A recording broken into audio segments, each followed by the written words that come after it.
welcome back to Success as a Real Estate Agent. Here we go. We're going to pick up where we left off in the section of asking the important questions.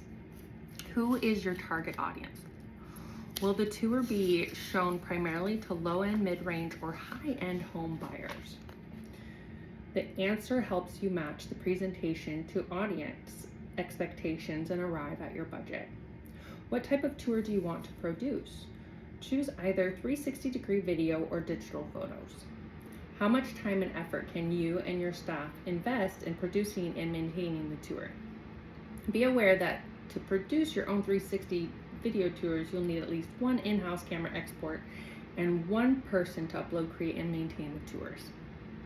Will you hire a professional company? If so, be prepared to interview firms and compare resources based on your company costs.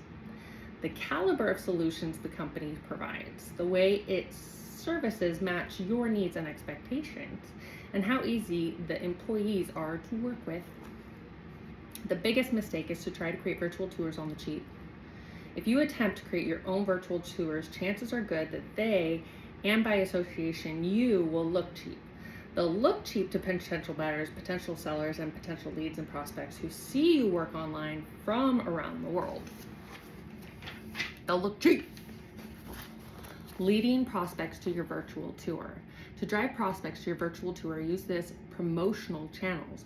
When you produce outside the home flyers, include your web address, virtual tour information, include a virtual tour link on the MLS, arrive links or connectors from other sites that attract visitors who match your target prospect profile. This approach is especially effective in hot resort market areas where visitors are looking for in-depth regional information. Feature the site address for your virtual tour in your print ads. Just be sure that your tour doesn't reveal the home address.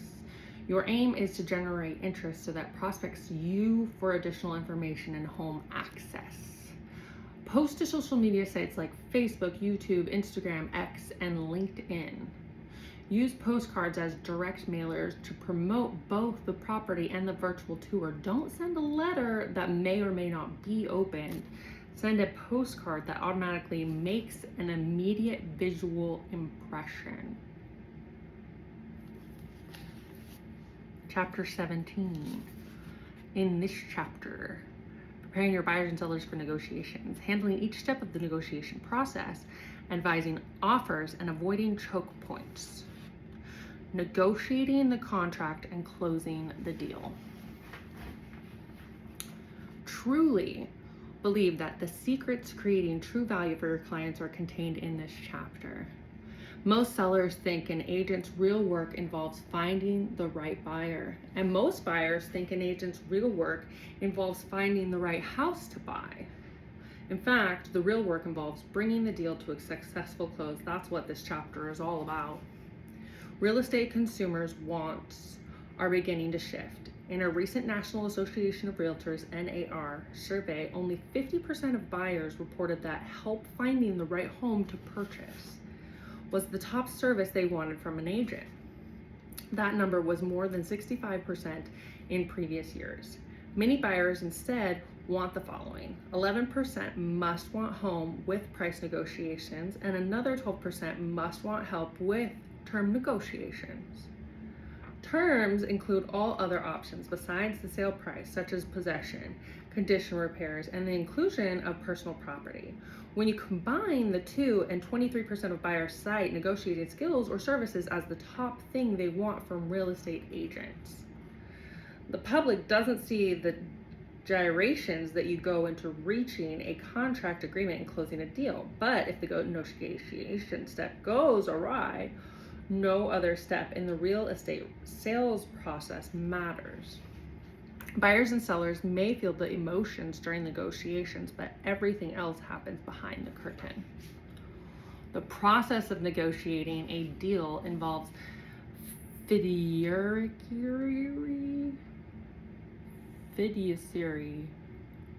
responsibility, market knowledge, client relations, and enormous skill and tact. Sometimes success means your client is the one selected over other interested properties to buy a particular home.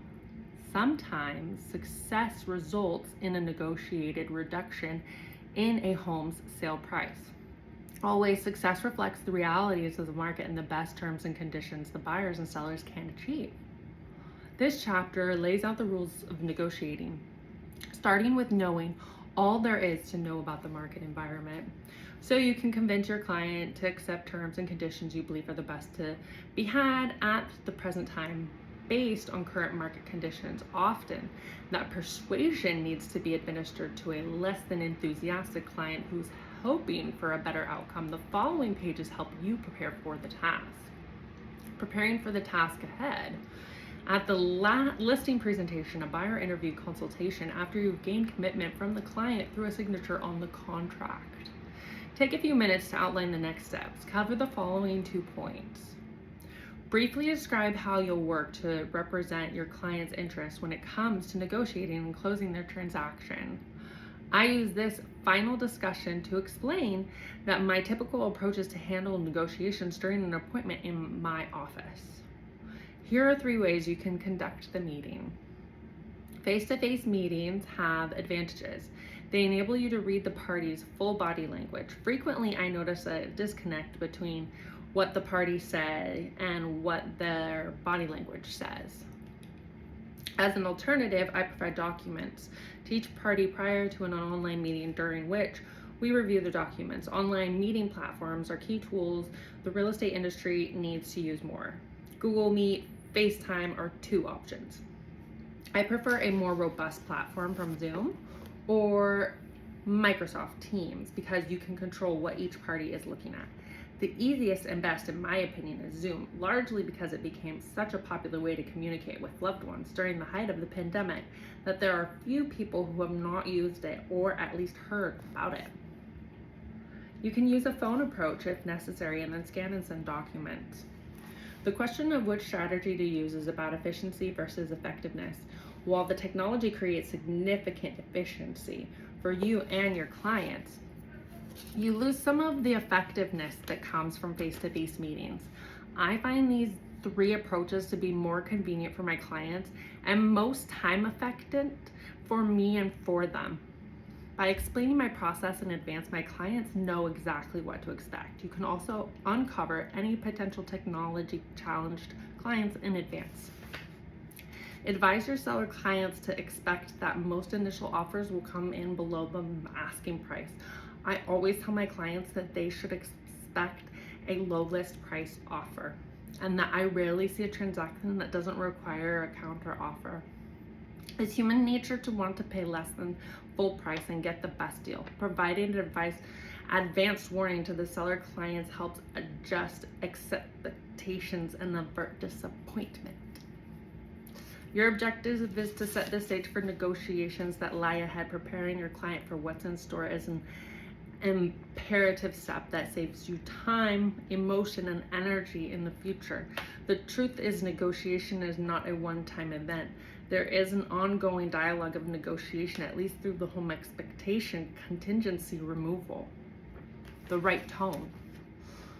Great real estate agents set an optimistic tone and create an expectation that all parties will work together to achieve a negotiated win-win outcome. This means that the sellers and buyers both need to feel as if they won in the final transaction. The agents for both parties need to feel they won as well, not just in terms of commissions earned, but also in terms of earning the satisfaction of their clients. When a marketplace becomes unbalanced, it's harder for all parties to feel satisfied. Most of North America has experienced an unbalanced real estate environment during the past few years. The sellers marketplace has left homeowners feeling that they're all at an advantage in sales transactions. Sellers have had the upper hand recently, but it's only a matter of time before the market moves towards the buyer. We have excited one of the strongest sellers markets, and I have seen in about 35 years in real estate, with multiple offers, waived home inspections, acceleration clauses, and highest and best bidding. As a result, sellers become greedy and unrealistic, and buyers felt like they just had to shut up and pay up. That's good for now. We'll come back to this another time. Thanks for watching this video. See you later.